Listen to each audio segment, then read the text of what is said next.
Crew? Get Loose Crew. That was kind of like that was my introduction actually into hip hop. I started in junior high school just DJing. That's how I really got into music. Yeah. A friend of mine was a DJ and I just found it really cool.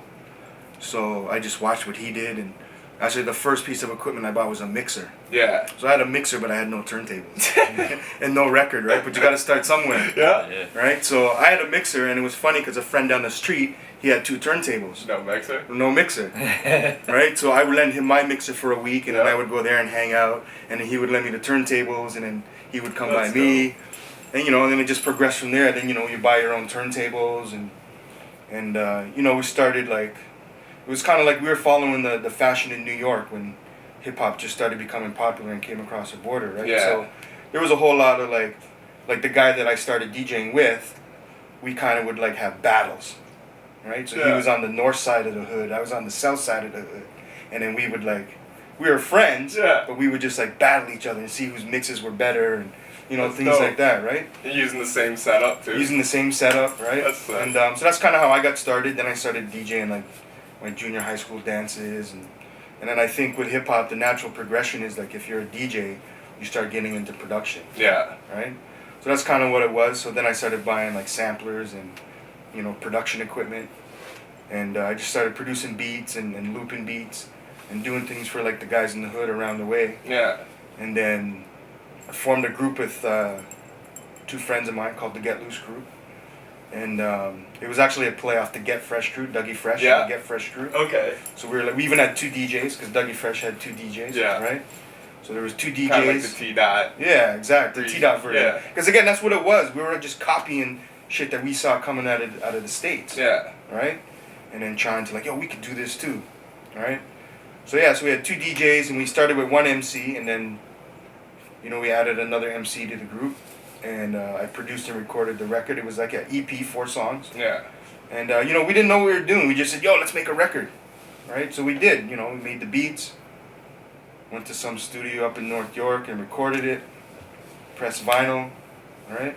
Went to Electric Distribution, which I think is now E1 Music. Like it switched years ago. Okay. So we went to Electric Music and said, we're a rap group putting out a record. We need distribution. And there was nobody else doing it then, but the music was popular, so they were like, sure, sign the dotted line. So we signed the dotted line, and we had a distribution deal. Okay. Yeah, so that was pretty cool, and so we got worldwide distribution out of that. And it's funny because I have old clips, like magazine clips and newspaper clips, where our music is actually charted. So it's charted next to like MC Light and Audio 2 and a few of those crews, right? So so that was pretty cool, man. And then I just kept going from there, man. Because back in the days too was like, I mean, I wasn't around, but to my knowledge, with the hip hop, the early crate digging days, you kind of just bought something if it looked fresh, right? Like exactly. It was all about the videos out and everything. It's kind of off like So it was all about the record was cover the key at that time, right? So that's why even with that Get Loose Crew record, we had to make sure that there was a picture on the front. We were trying to look all fresh and shit, right? Yeah. Because again, that's what sold records. Exactly. I remember every Friday I used to go down to Star Sound, which was on Yonge Street. I think it's now like a beauty supply store. It's just south of Carleton or College, depending on what side of Yonge you're on. But it's just south of there, Star Sound or Star Tracks. Star Sound, Star Tracks. No, Star Sound, and then further down the street was Tracks. So I used to go every Friday. I would skip school. I remember first, school just started, and your first class you go to, the teacher talks about what you're gonna do throughout the year and so on. And the teacher said, and every Friday, this was math class, and it was like in the afternoon. He's like, every Friday we're gonna have a quiz. Yeah. And I was like, sir, I don't go to school on Fridays. And that's my record shopping day, right? So me and my partner Len, we were down there every Friday, because that was the thing. You wanted to be the first, because they would only send like a couple copies of the hot records. Yeah. Because they were promo copies, right? And then you would have to wait like another maybe 2 or 3 weeks before they actually stocked the record. Okay. So you always wanted to be the first down there to grab that hot record. Especially if you're DJing too. Yeah, you exactly. gotta have the record. Right? So I tried to make sure I was, one of the first down there and grab the hot records. I think one of the hottest records I ever grabbed, and was like they had 1 copy of Schoolie D, PSK, and Gucci Time was the B-side.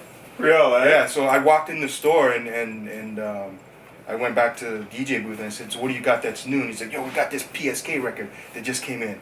So he put it on. As soon as that beat dropped, I was like, yo, give me that record.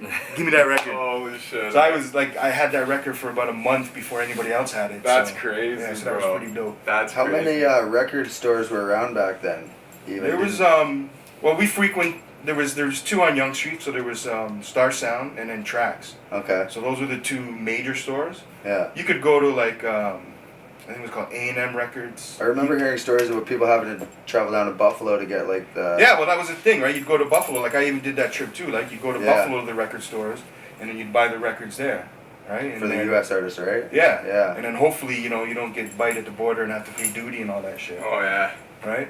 But you know, you couldn't go down to Buffalo, and we were taking the bus, right? Like we were too young to drive, so we take the bus to Buffalo. That's crazy. Yeah. Yeah, that's so But insane. but yeah, Star Sound and Tracks. Those were the two stores, and you'd see every DJ in the city there buying records. You could buy records at like Sam the Record Man or A&M, but it wasn't like They didn't it have. wasn't that new exclusive shit. It wasn't Yeah. like the 12 inches, you know. It was usually some like UK import, like an album that plays on 45 or something. Yeah. Like, so. Oh, Yeah, man. shit. That's what's That's up. crazy, man. To touch base on a little bit more of your history. Yeah. Word is, you took Maestro to his first studio session. Can you tell us a little